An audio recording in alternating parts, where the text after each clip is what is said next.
get started.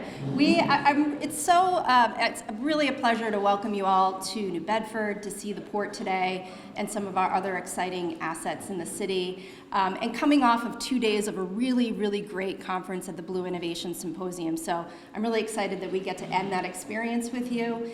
We have a great day, an agenda lined up. We'll be in this facility for about an hour, where we have some speaking, some presentations lined up to give you some context about New Bedford and how we're working to advance the blue economy. The sun has come out. It's been raining and snowing for the last 48 hours, and the sun has come out just for you. We are gonna, after we leave here, we're gonna just take a short walk to State Pier and hop on a ferry so that you can see the port from its best vantage point, which is on the water. And then from there, we're going to drive down to the School for Marine Sciences and Technology, which is really at a leading research institution working directly with the private sector on blue economy research and development. So I'd like to get us started today welcoming a special guest to our event today, and that is Mayor John Mitchell. But before I welcome him to the podium, I do want to just say a few words about his background. So Mayor John Mitchell was first elected in 2011. He is New Bedford's 38th mayor, has been reelected 4 times, and he is the city's first mayor to be elected to a 4-year term. Mayor Mitchell has sought to reestablish New Bedford as one of the leading cities in the Northeast. He has moved aggressively to reform the city's schools, to improve public safety, to modernize our port, and to elevate the quality of life here in every neighborhood. And this approach has really paid off. Under John's leadership, the city has achieved both the highest bond rating and highest high school graduation rate in its history. He's lowered crime by nearly 40%, secured hundreds of millions of dollars in new port investments, which you'll learn more about today. And he's really been at the center of positioning New Bedford to become a U.S. leader in the offshore wind industry, which we'll also talk more about today. So without any further ado, Mayor Mitchell, I'd like to welcome you to the podium. All right, thanks everybody. To our friends from the north, from Boston, and points even farther north, welcome to the subtropical part of Massachusetts. Love it when we have, it's a little bit of gallows humor when I say I love our new climate. But we'll take 60-degree days in January. So welcome. I hope you guys are having a very productive couple of days exploring Greater New Bedford and points beyond. So a couple of things I just want to say. I want to say thanks to Jen and New Bedford Ocean Cluster for hosting today, and it's another in a series of terrific events that we've been having as things are building toward the Vineyard Wind launch and everything that comes afterward. Board Chair, former Mayor John Bullard, has done a great job shepherding so much of that work.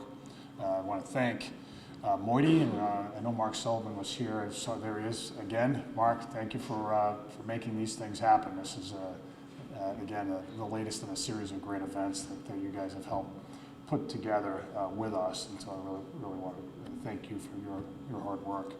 And I want to thank Blue Venture Group and the University of Massachusetts Dartmouth for their assistance. I want to recognize one of my colleagues in city government and colleagues in the Blue Economy, Scott Lima, Ward 5 Councilor, does so many things for the city. So I just wanted to say a couple of things. I thought I'd take just a few minutes maybe to sort of set the context for a lot of what you will see here and have been seeing. So much of our work, and it's appropriate that we're here today in what was a whale oil refinery. I suspect some of you have been told that on the WAM, but this was a whale oil refinery. There used to be, the first oil refineries were not refining petroleum. They were probably refining olive oil at some point in the ancient past. But this was a whale oil refinery, and was built during the heyday of the city's whaling industry. And I say it's appropriate because this city really was founded and materialized because of the economic cluster that formed around whaling at the height of the whaling industry just on the eve of the Civil War. New Bedford was the center of the industry, having home porting about half of the world's active whaling vessels, and that made it, at that time, the wealthiest city in the United States. What we're trying to do these days is, in a very broad sense, in the same vein. We're not, trust me, I'll hasten to add, we're not relaunching the whaling industry. I think we're done with that. But what we are trying to do is to build a cluster of marine businesses here that will thrive sustainably and complement one another for the long future. And it's a tall order in a city like ours. And I say that in the sense that, you know, in today's North America especially, it's also true in Europe, cities that are not part of major metropolitan areas have to swim upstream, right? And capital has inexorably flowed to major metros, and talent has followed. So if you are a New Bedford, if you're a Springfield, Massachusetts, if you are a, take your pick, Youngstown, Ohio, Flint, Michigan, many other older industrial cities in the United States, you have to figure out how to be competitive not just on a global basis, but on a global economy where capital moves very quickly. And so what we see here is, what our economic development strategy really is to build on what we do well, to accentuate the positive. And what New Bedford does extraordinarily well is out on the water, right? As you know, we're America's premier commercial fishing port, but we're also the largest center of seafood processing in the United States, each complementing one another. And now with the advent of offshore wind, which we strive to position ourselves well, we see an opportunity for our city, the likes of which cities that are similarly situated in the United States just don't get. There will be cities in the United States that will continue to struggle. What we're trying to do is make sure that that's not New Bedford, that we will thrive in the long run. So I just want to talk a little bit about how we're doing that, right? So we've got these competitive advantages that are based in geographic advantages, our proximity to natural resources, but it's also the infrastructure here, the know-how, and the quality of life. That's it. So, you know, Jen had mentioned the work that we've done to build out the port infrastructure, and there has been if you start in 2014 with construction, 2013, 2014 with the construction of the Bedford Marine Commerce Terminal, and run straight through today, and what's planned and funded in the next few years, we're talking well over $500 million in new port infrastructure. And we've had great partners along the way to facilitate that. Bruce Carlisle heads up you'll hear from in a moment, from the Mass CEC, has long headed up their offshore wind efforts, has been such a solid partner in facilitating that build out, as well as our partners in the federal government. So you will see there are cranes up and down the waterfront. You will see some of this on your boat tour. But what that will do for us is to establish a foundation for maritime industrial activity upon which the rest of it is built, right? The rest of it being everything else that a marine cluster would be comprised of, right? All the other supporting businesses, all the back office businesses, all of the knowledge-based businesses, marine tech and other. And so that's a big part of our strategy, utilize every square inch of the port and then build from there. So infrastructure, workforce development is a big thing for us. So we have the largest vocational technical school in Massachusetts, New Bedford Voc, which has a number of marine-based programs that help. Bristol Community College is building America's first offshore wind training center, which will be completed in June, right up here, the Maui National Offshore Wind Institute. And I don't know if you're going to get a chance to see that at all, Jen, but that's another big piece. We know that we've got to create a robust pipeline for workers in offshore wind in particular, but other maritime spaces. It includes a whole lot of marketing and business development. That's where the MBOC comes in. So we formed the MBOC a couple of years ago. Actually, we formed it a few years ago and incorporated it a little over a year ago to ensure that we're connecting folks, and that's what we're doing here today, right? That's part of it, and also Jen's and John's and the whole boards and all of our efforts to spread the good news of New Bedford, to evangelize what we do here so that people can understand the opportunities. We're working with Mark and others so that everybody can understand that. And then the fourth piece, right, so infrastructure, workforce, business development, is innovation. And places, we've got to keep up with the times. We've got not just keep up with the times, but we've got to outcompete everybody else, and you can't do that in today's world if you're not innovating all the time. And so a big part of what we're doing now and will continue to do for the foreseeable future is to cultivate an innovation ecosystem here that allows small businesses to form, that allows other businesses to grow, and that adds value to the larger businesses. That's where our partnerships with UMass Dartmouth come in. John Quinn, who heads up so much of UMass Dartmouth's outreach to the broader economy in Greater New Bedford, plays a big part in that. You've probably met John and others in Mass CC, of course, under Bruce's leadership. All these things, so what we see here is that because of the intersection of so much maritime, fishing, fish processing, offshore wind, Buzzards Bay is one of the premier sailing platforms in the United States. I mean, there's so much of it here that having the ability to create new networks, to continue to cultivate them and make them vibrant will create a great atmosphere for future innovation. So that's really what we've been up to. Port Director Gordon Carr is obviously, you'll hear from in a second, obviously will play a big role in that as well. But we're just trying to connect people, help them exchange ideas, help them generate their own ideas, and help them get capital to run with them, so they're all in a place where, frankly, it's a nice place to live too. That's the last piece of the puzzle for us. New Bedford's a great place, just a great place to live. It is. It's a uniquely American story.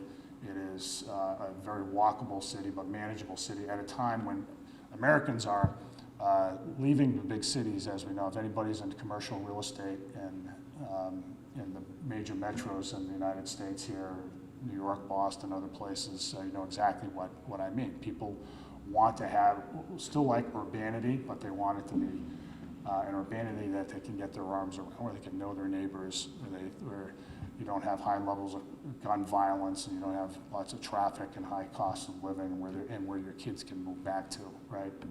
That's what we have here. So that's a big part of what we tout when we talk about New Bedford. So in all these things, in New Bedford, you can have your cake and eat it too. And so that's what I would leave you with as you visit this place, and so pleased that you get to do it on a 60-degree January morning. So I hope you have a good time, and please, while you're here, ask questions. We'd love to be able to serve you. Thanks, everybody.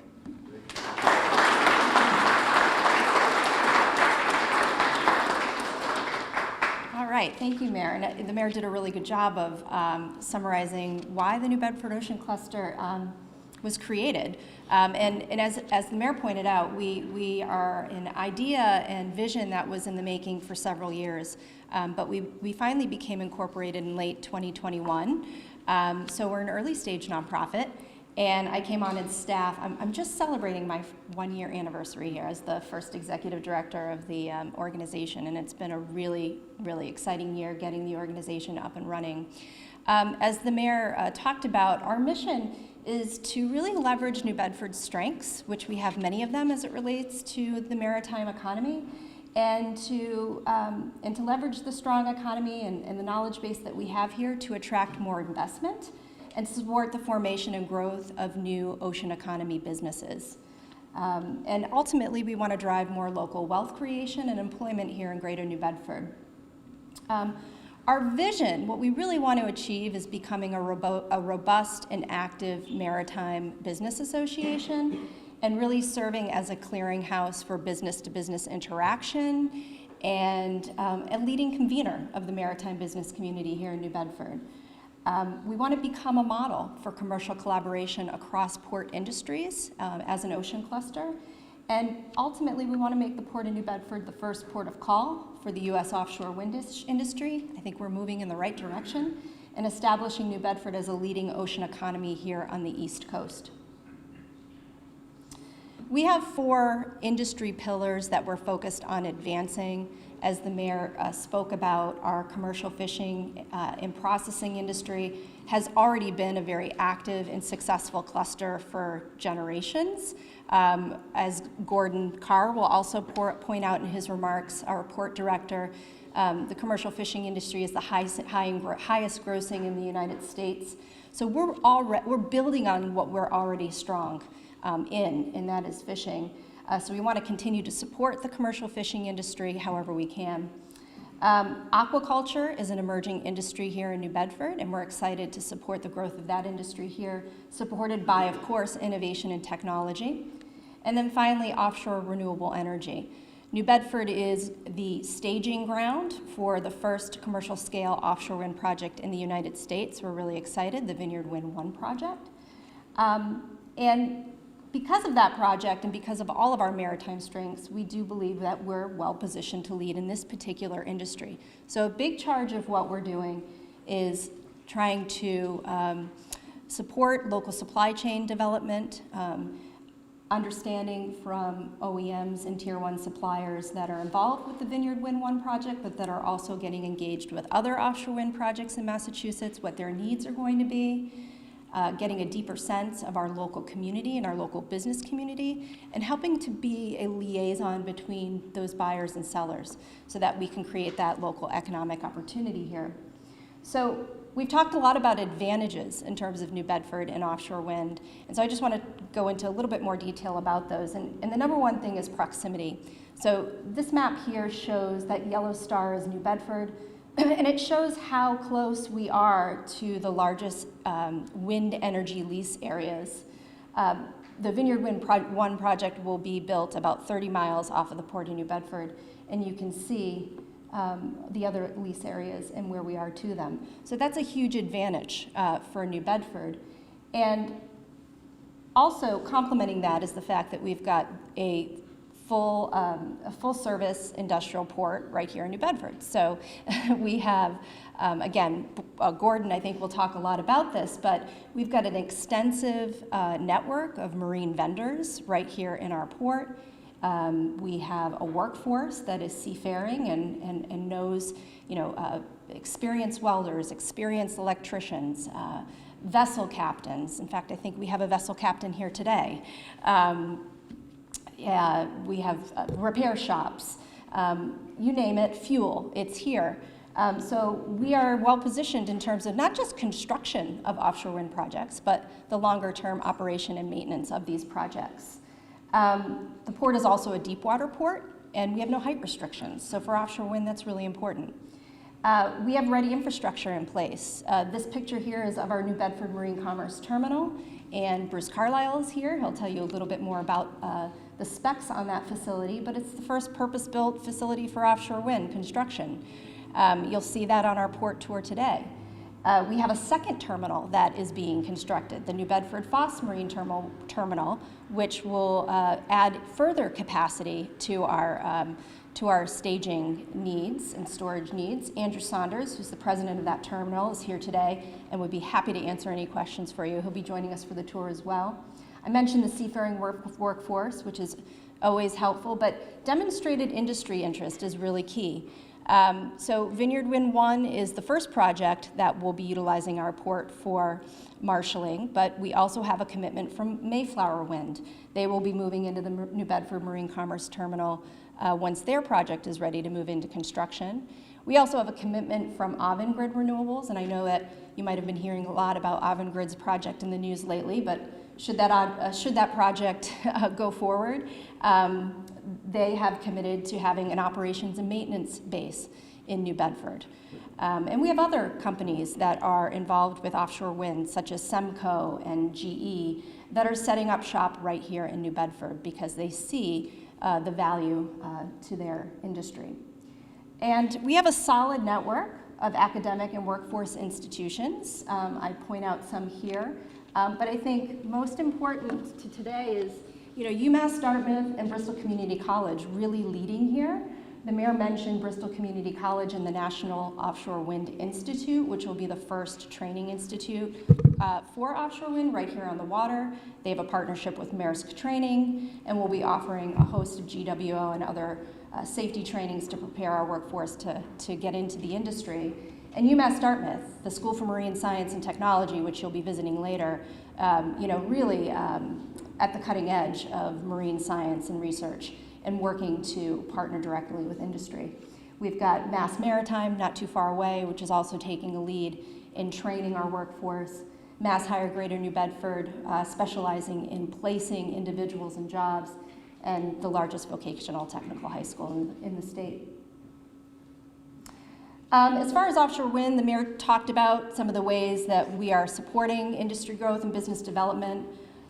At this early stage, it's really a lot of your old grassroots direct outreach, lots of conversations with local businesses to understand how their products and services can support the industry, lots of knocking on the doors, like I said, of OEM and Tier 1 suppliers to really understand what's your scope of work, what's your timeline, what kind of workforce do you need, how can we connect you with the resources we have in New Bedford. And all of that work is taking place under the umbrella of a project that we're piloting called Act Local. And Vineyard Wind is our core investor in that program right now. We're partnering very closely with them to get this up and running, but we're also starting to reach out to other developers like Mayflower Wind, Avangrid, to say, as a local partner on the ground with close ties to the business community, how can this project support you? So that we can support you and your local content goals. So happy to talk more about the Act Local program and where we're going with that at any point of the day today. And that's what I have for you. So to just give you a little sense of what the New Bedford Ocean Cluster is, happy to talk more throughout the day, but I'm gonna pass it over now to my friend and colleague, Gordon Carr, who is the Port Director for the Port of New Bedford. Thank you. Morning, everybody. Thank you so much. It's really great to be with you. It's always great to show off the Port of New Bedford to visitors and guests. And I'm just going to spend a little bit of time doing a slightly deeper dive on some of the items that Mayor Mitchell mentioned about the trajectory of the Port of New Bedford now, what we have underway, where we think we're headed, and of course, why we think this is a place that you need to consider growing your businesses as well. Let me see if I can drive this. There we go. So just for geography, I think everybody knows where we are, but the image on the right, I think, is important just to understand the context of the Port of New Bedford. It's a pretty concentrated place, and as I continue to talk, you'll realize what a busy place it is. Its most unique feature, I think, as everybody knows, is the hurricane barrier on the lower end of the image, which has historically been a huge competitive advantage for the Port of New Bedford, making it one of the safest places to port a boat, but it faces certain challenges, shall we say, with the ever larger scale of the offshore wind industry, which we can touch on in a bit. As the mayor mentioned about the whaling history of New Bedford, it was known as the city that lit the world. And when you think about where we're headed with offshore wind, I think there's some poetry in that. It has played an important role in history. It was one of the leading abolitionist cities. And then I just put that one on the upper right for you, the Temple toggle, just because I would say it's probably one of the first blue tech innovations in the Port of New Bedford. Lewis Temple was a blacksmith who was messing about in the 1840s. I'm going to let John Bullard correct me on the timing roundabout, and created this harpoon that pivoted, which made it vastly more efficient in the whaling industry and really set the industry off to the world. So we've been in the blue tech business for 170 odd years. So I just thought I'd do that for all of you. This is some numbers from our most recent economic impact of the Port of New Bedford, which was now 5 years ago. We'll be updating this once we have some offshore wind activity underway so we can capture that, but it's an extraordinarily important economic engine for the entire region and for the state. For the Port of New Bedford ourselves, this is our kind of world. 16 properties, a bunch of public piers for the commercial fishing industry. What I'll also talk about from a bit is the 200 slip marina that we have, and then the many hundreds of recreational moorings and slips throughout the harbor. It's a very busy place. So I think, as I don't think Jen mentioned it, I've been in the job now for 3.5 months. And when I was interviewing last summer, this was the slide that they showed me that both excited me and terrified me. This is just an image, and I'm not going to go through it all, I promise, but it shows you an example of the number of projects that are either recently completed or currently underway in the modernization of the Port of New Bedford. There is so much work that has gone into getting the port to where it is right now, and we're reaping the rewards as we speak. There we go. Everybody likes a slide with 250 words on it, so I'm not going to go through this one either, but this is the numerical equivalent of the slide that you just saw. And I include this only so that folks can understand the variety of investment that is underway between the city of New Bedford, the state of Massachusetts, the federal government, and very, very importantly, the private sector, right? And I'll point to Andrew again, who is a true son of New Bedford. And you'll see the early stages of the development that he has underway, leveraging global investors and partners. We wouldn't be where we are without question or without the leadership of the CEC and the investment of the Commonwealth of Massachusetts in the Marine Commerce Terminal, which positioned us where we are. The return on that investment, the proof of that concept, is the work that Andrew's doing and the work that the Quinn family is doing in a new large state-of-the-art New Bedford shipyard in the north part of the harbor. These are large-scale private investments in the port that we have not seen, as I say, probably in my lifetime. I keep doing that, I keep pushing the wrong button. So I'm only going to touch on one. There are a number of projects, but this is one that the Port Authority itself is working on in the north part of the harbor. To give you a brief example, the image on the left is more or less how it looks now. The image on the right will be the new North Terminal, which will be a full-scale commercial berthing with nearly 1,000 feet of new bulkhead. We have been working on this project in 2 phases now, one funded by the federal government, by the Maritime Administration, and again, thanks to Bruce and the Clean Energy Center, or a grant we received in December, will vastly improve this. It will allow us to extend it further to the north, and very importantly, bring utilities, including electrification, all the way to the bulkhead. So as the innovations of the vessels come in and more electrification comes in, that will be fully ready to go, thanks to that grant from the CEC. We'll see some of this probably from the water, but we'll see the rest of it as we go through. What I also want to talk about is the commercial fishing industry, our heart and soul, right? We have been, as I think Jen said or the mayor said, the #1 commercial fishing port in value for 21 years, and it's not even really that close.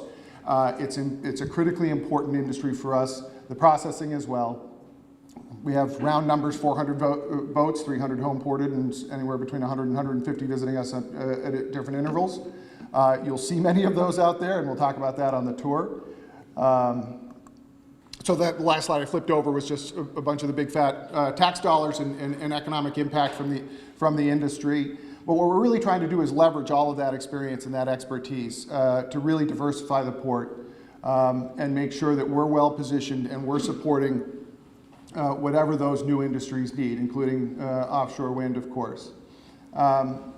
So what we're focused on at the port, and this is where I want to get into what we can talk about on the tour and in any conversations afterwards. #1 priority for us is maintaining that balance between the offshore wind industry and commercial fishing.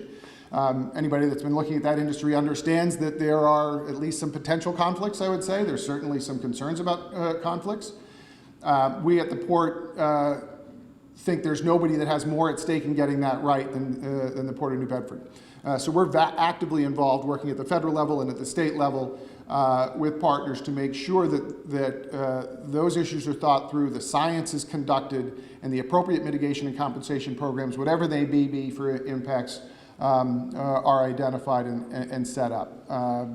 as I say, as an economic development professional, it's an additive business. We're not interested in depleting one industry for the benefit of another, and neither is the offshore wind industry, right? They have been deeply committed. They all have full staffs of fisheries liaisons working with the industry, making sure they understand it. The School of Marine Science and Technology that we'll go to this afternoon has been central in that. It has been working on commercial fisheries research with the industry for nearly 3 decades. It has a high degree of credibility with those folks, and is now working with the offshore wind industry on a number of research projects too. I can't say enough about SMAST. It's an incredibly important resource for the region. I think for all of you and the work that you're in, you're going to find it a really interesting conversation this afternoon. They're great partners. I don't think there's any, certainly on the East Coast, any institution doing the level of applied research that the UMass Dartmouth School of Marine Science and Technology is doing. So that's a very important partner for us at the port, and one I think you're going to find very interesting. As I mentioned, it's a busy place, and offshore wind is going to be bringing in very, very large vessels into this. So our job as the port is to make sure that we're ready and we're squared away and we've got the ops in place to make sure that that's done safely and efficiently. And that means the appropriate vessel escorts, camera systems, vessel management plans and systems, communications protocols, all of those things that will allow a relatively organically run port for many decades become much more effective and efficient with this new industry. So that's a major priority for all of us. And then working with Jennifer and the Ocean Cluster and our partners on diversifying the industry. We have an aquaculture initiative that we're standing up. That industry is evolving very rapidly, and we think we have a great opportunity to support and expand that. And obviously all of the marine science research that's in this room that we think can be well supported and find a home here. All of the services, as Jen said, are here. We've got the maritime expertise, the experience, the knowledge to allow that industry to grow. So I look forward to chatting with each of you individually on the boat, answering any questions you have, pointing out some of the issues that and projects that we identified here, and then joining you all at SMAS. So thanks very much, and I am turning it over to the great Bruce Carlisle from the Mass Clean Energy Center.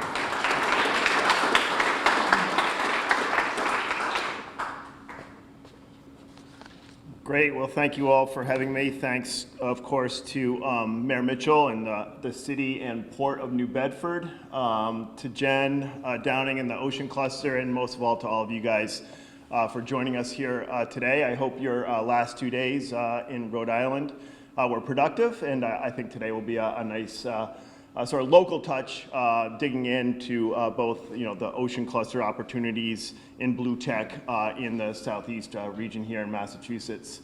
As Gordon mentioned, my name is Bruce Carlisle. I'm the Managing Director for Offshore Wind with the Massachusetts Clean Energy Center.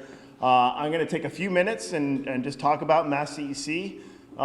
We are what they call a quasi-state agency, so we're created by state law, but we're independent from the executive cabinet. We do have state officials on our board, along with private industry, with academia, with skilled trades, and NGOs. We are laser focused on supporting the Commonwealth in meeting its aggressive climate goals, which really ultimately is net zero by 2050. And in doing so, growing the state's clean energy economy.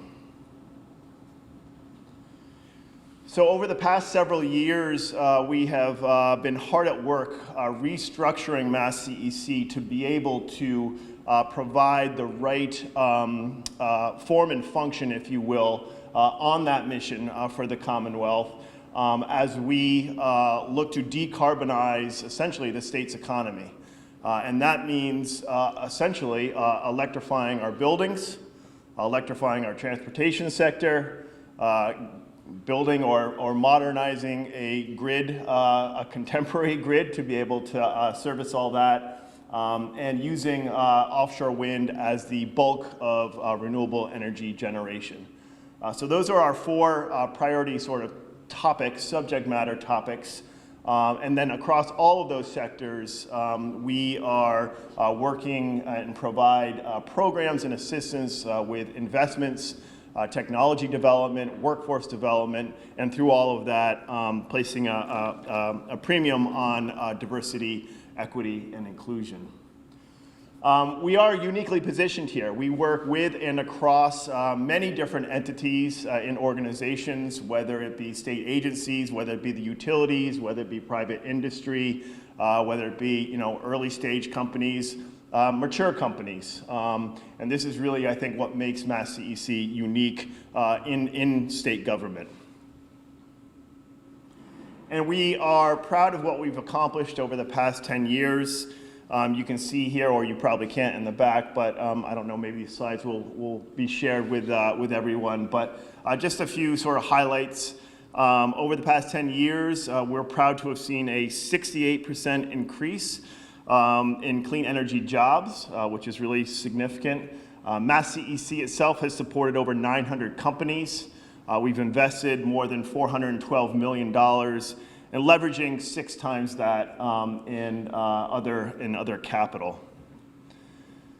My day-to-day is focused on offshore wind, and you can see here at Mass CEC our goals for supporting the Commonwealth in its offshore wind, and really the U.S. offshore wind industry are to help reduce risk and address barriers. We are working to increase market confidence and really critically supporting the economic and workforce opportunities that this new industry presents that you've heard so much about already. We are not the regulators, and we do not handle the energy procurements. But we really work in these other focus areas. You can see on the slide here: planning, analysis, engagement, sector development, what we call, which is port and infrastructure, supply chain, and workforce. And then I think maybe of a lot of interest to folks here is sort of research and innovation. I'll talk a little bit more about some of the highlights. Mass CEC owns and operates, constructed, built, owns and operates 2 critical facilities related to offshore wind. You've already heard about the New Bedford Marine Commerce Terminal. You'll see it on the port's tour. It is the nation's first purpose-built offshore wind port facility. Right now, the only nation's available offshore wind facility. That will change as states and private industry are investing hundreds of millions of dollars, if not billions of dollars, and necessarily so. In order for this industry to thrive, we're going to need to probably more than triple or quadruple that investment in the U.S. To get us to the Biden administration's goal of 30 gigawatts by 2030. But we're proud to have been the first. It does mean that we still have work to do. You'll see on the port's tour the New Bedford Foss Marine Commerce Facility. You'll see the North Terminal and so many other port assets here in New Bedford. We're proud to be part of the cornerstone here in the port to make that happen. The other facility is the Wind Technology Testing Center in Boston, which is the nation's, it is the largest indoor blade testing facility in North America. This facility is really, really impressive if you've ever been there. If you haven't, we'd be happy to host you. We do run periodic tours and opportunities. This facility offers the full spectrum of independent blade testing for certification and for research and development. We've had the General Electric Renewable Energy Haliade X-Blade in our facility many times here, as they've not only sort of prototyped that, but they've gone through the required, very robust process of getting that certified. That will be the blade and the turbine used by the Vineyard Wind 1 project, the nation's first commercial scale offshore wind. A little bit of a snapshot here on the sort of pipeline for the Commonwealth. We were the first state in the U.S. to offer a competitive opportunity for offtake. And in doing so, I think really showed the way to other states that you can have renewable energy and you can have it at an affordable price point. Really taking advantage of all of the work, 2 decades of work that our colleagues in Europe have done, really reducing the levelized cost of energy for offshore wind. So in addition to Vineyard, and you've heard reference to Mayflower Wind, so Mayflower, which is a joint venture between Shell Renewable Energies and Ocean Winds, they have 2 projects that were procured, an 800 megawatt in 2019 and a 400 recently in 2021. We've heard about the Avangrid Renewables project, Commonwealth Wind, 1200, sort of in a bit of a position of flux as that company takes a hard look at its financials and is working with the utilities and state energy regulators. I guess the only comment I'd offer on Avangrid, if it continues, it continues. If for some reason it does not continue, it is, I think, obviously unfortunate, but from our perspective, while it might be a minor setback, we are still laser focused on offering the next procurement, which is planned for this May. We still have 2.4 gigawatts of authorized competitive procurements available, and believe that there are, know that there are developers with lease areas and projects in development that will be competing for additional offtake. In addition to all that sort of authorization, the Commonwealth has also done some work on the pathways to net zero by 2050, and looked at all sorts of different scenarios for generation. And across most, if not all of the scenarios, offshore wind will play a critical role. And for Massachusetts, that means something on the order of 15 to 20 gigawatts installed over the next 2 decades. Bringing it back to the focus areas of Massa EC, I'll just hit on a few highlights. This slide, next slide, give you an overview, and then I'll pass it along to my colleague, Mark Sullivan. You heard reference this morning to some of the investments that Massa EC has made. We couldn't be more proud to have been joined by Governor Baker, Secretary Card, my CEO, Jen Deloisio, and many, many others in state government and industry back in the end of December to announce $180 million investments through a process, an offering that we called the Massachusetts Offshore Wind Ports Challenge, where we put state funding on the table to leverage private and other investments. So $180 million will probably leverage 4 to 6 times that in private and federal and other municipal investments in ports. It's a great opportunity. New Bedford competed and did quite well. So of that, $80 million is being spread across 4 different projects here in the New Bedford port. In terms of workforce, over the last 4 or 5 years, we've also invested about $8 million working with more than 20 different organizations, including some you've already heard about today, the National Offshore Wind Institute of Bristol Community College, our partners at Mass Maritime Academy, colleges and skilled trades and other NGOs focused on access to opportunity. We are about to release our 5th Offshore Windworks grant solicitation in the coming weeks and look forward to continuing to build the pipeline of all sorts of different occupational scopes related to offshore wind and offshore energy. And in supply chain, continuing to support efforts such as the New Bedford Ocean Cluster, such as the Meet the Buyer for Vineyard Wind and its Tier 1 contractors coming to New Bedford, setting up shop, introducing themselves to local suppliers and service providers, critically important as we localize the supply chain. Two other quick examples here, planning and analysis.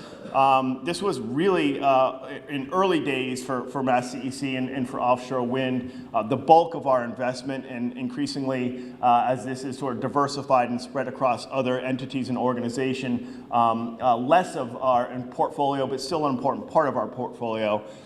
Some of our investments in early days really supported the leasing process and the siting process. So the lease areas off of southern New England that we're all talking about, we're proud to have played an important role in that. And then research and innovation, which has, historically for the offshore wind, been a very sort of modest part of our portfolio, will increasingly become a big part of our portfolio as the industry matures, as the supply chain takes hold, and we look to capitalize upon all the opportunities for new ways of doing things, new technologies, new approaches, and new thinking that we're so good at here in the Commonwealth with our partners in Rhode Island here up on the Northeast Corridor. Two quick things I want to highlight here. So in addition to partnerships we have with the Power US Massachusetts, which is 7 different research, academic, and other organizations, the National Offshore Wind Research and Development Consortium, but really importantly, work we're doing right now, completing a feasibility study looking at the sort of value proposition of an offshore wind innovation center and network based here, either in New Bedford or the South Coast, but really looking forward to sort of the work ahead on that front. Two quick last slides for you all. Just one is a sort of a snapshot. You've seen this already before, but it's worth mentioning sort of where we are sort of at a glance. We've talked about the largest wind energy areas, 7 different developers, each probably a joint venture in and of themselves, so bringing a high level of competence, but also sort of global investment backing. We've awarded 3.2 gigawatts. We have an additional 2.4 to go. In the lease areas, we'll also have projects in Rhode Island, in Connecticut, and New York, helping to sort of complement the growth of the industry here in the Northeast. I mentioned the Gulf of Maine. This is sort of, I think, the next frontier, if you will. A really important, obviously, marine ecosystem, but also will be critically important to not only Massachusetts, but our friends in Maine and New Hampshire and others in their climate and renewable energy goals. Working very closely with those states and the Bureau of Ocean Energy Management in the formal leasing, siting, planning, and leasing process. There's been a series of meetings in person that BOEM hosted last week, and if you're interested, they're holding a series of other topical stakeholder meetings virtually this week and next, so you can find that online. But something to pay attention to in the coming months for offshore wind in the Northeast. And with that, I think I'll hand it over to Mark. Thank you guys very much.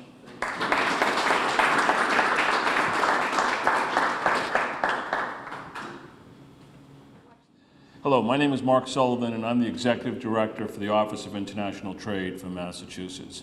I have pretty much the longest title in state employment. The main thing for you today is I'm your point of contact to know what will the state of Massachusetts do if I decide to relocate my business to Massachusetts. Not relocate, establish an operation anywhere in Massachusetts.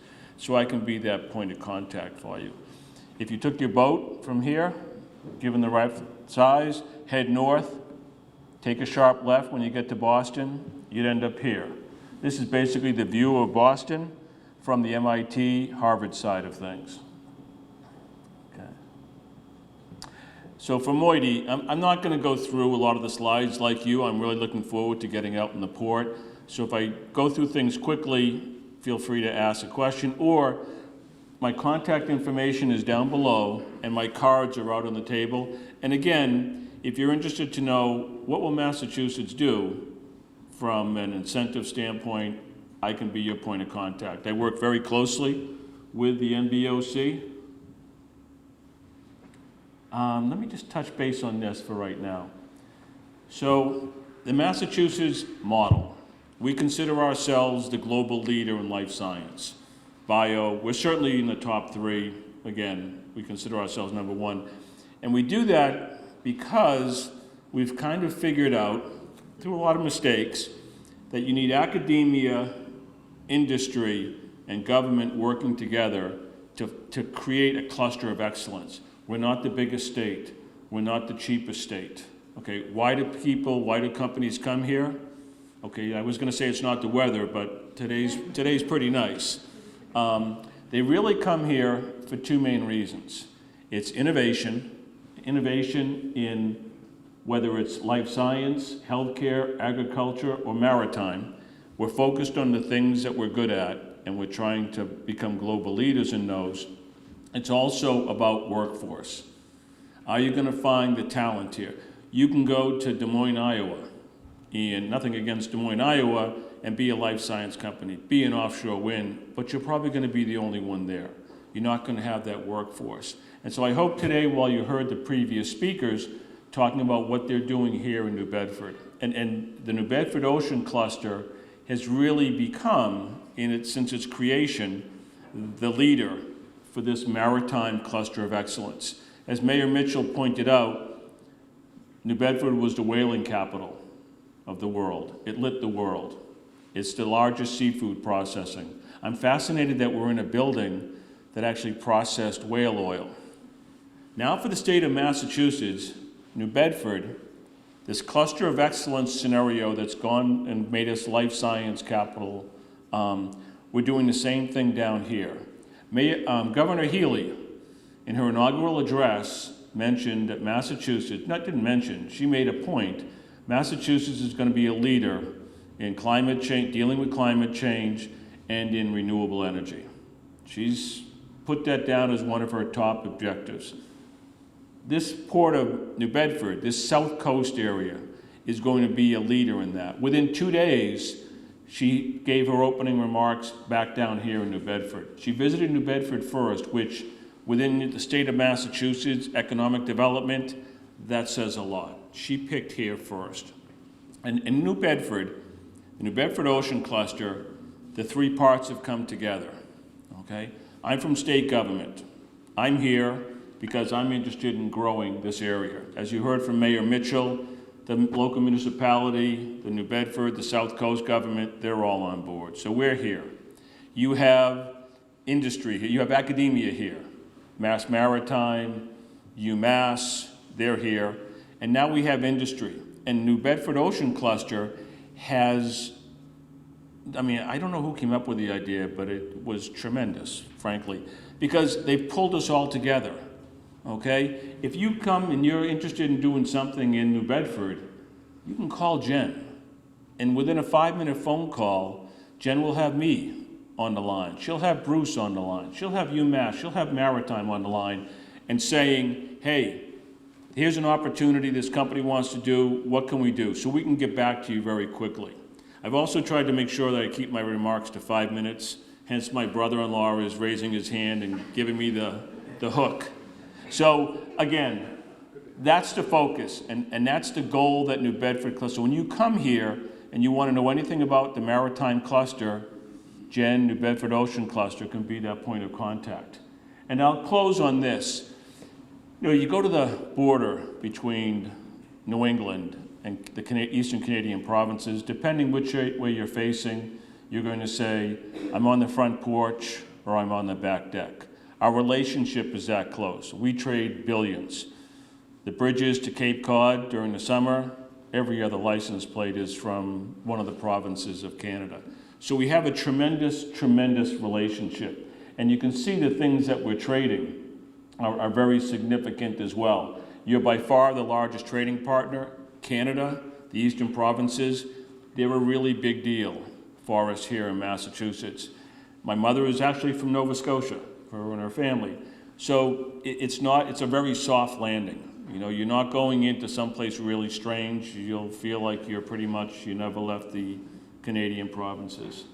So again, my card is there. I want to stay roughly on time. I'm happy to answer any questions you may have. And again, you can always reach me the government, through the NBOC, and through Jen. Thank you very much.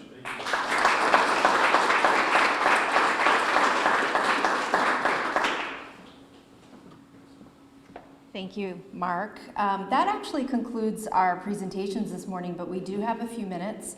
So if there are any questions from the audience, if you'd like to ask myself, Gordon, Bruce is still here, or Mark, we'd be happy to do that. We're gonna have a lot of time out in the water to talk to. I don't know if there are any questions now. Yep. What's the population of this core city and the surrounding area? So Massachusetts has about 7.5 to 8 million, depending when you take the polls of when students come back to the universities. Just joking. And actually, one of the things about the New Bedford area here, New Bedford area, the South Coast, is probably the best kept secret in Massachusetts. It's really tremendous, and you're going to see huge development. So I'm getting now while the getting's good, because again, it's going to markedly change. Yeah. You'll see Roger's picture there. I didn't touch on it, and I wanted to. So Canada has its own consulate based in Massachusetts. They have an economic team, so you can call them to see what is really going on. Aaron Donahue is here. Aaron, who's Aaron? Yeah. Go ahead, Aaron. Do you want to come up? No? And I think I failed to say before I gave the microphone to Aaron, I just want to give a very special thank you to Aaron and the Canadian General Consulate, as well as Toby Stapleton, who's not here, but his colleague Maggie is here at the Blue Venture Forum for their support and partnership in making today happen. So thank you very much. Morning, all. I feel like there's a lot of people in the room who are sick of hearing from me, because you've been hearing from me a lot for the past few days. But for our New Bedford host, thank you very much for having us in. We've had a group of over 20 Canadian companies, 25 Canadian organizations that have been down in Massachusetts and Rhode Island visiting various blue tech hubs in the area and talking about partnerships and how we can do more together and how we can connect our clusters. So really appreciate all the presentations today and having a chance to visit your facilities and learn more how we can work together, because I think, as Mark said, we already do a lot and there's more we can do in the future, and particularly related to offshore wind. Canada is starting to gear up for our own industry and hoping to learn some lessons from what you've all already done here. Thank you very much.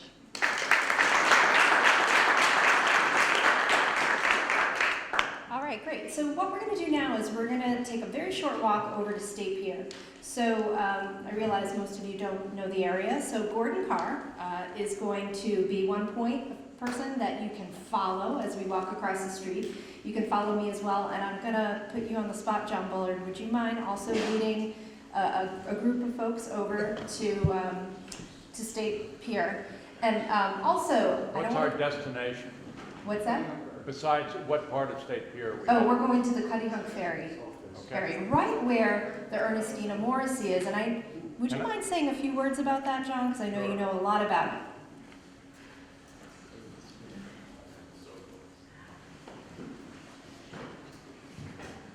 So to our friends from Canada, we're going to State Pier to a ferry, and as we head to the ferry, you'll see a sailboat with wooden masts.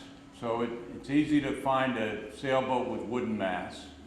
It's called the Ernestina Morrissey, and it was known as the Effie Morrissey, Captain Bob Bartlett's boat. Any of you heard of Captain Bob Bartlett? You have. So she sailed out of Brigus, and so she's famous, and she's home ported now in New Bedford. She just underwent an $11 million restoration, so she's looking pretty good. And she's managed now by Massachusetts Maritime.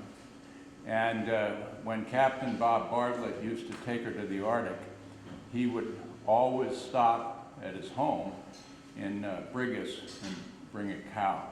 And it's our intention to do that again. All right, so before you get on the ferry, just take a little look, all right?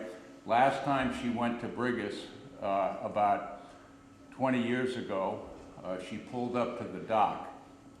And I mentioned I worked for NOAA, and my colleague from Canada, Morley Knight, said, I know that, John, because I was tied to the dock. I had to move my boat to the other side. 3,000 people showed up to see her come in, which is a trick in Brigus because there's only 700 people who live there. So she symbolizes to me the very close relations that have gone on for hundreds of years between this area and Canada.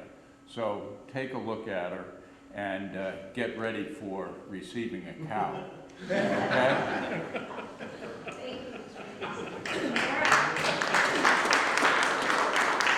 So we'll all make our way down to the Cutting Hook Ferry Terminal.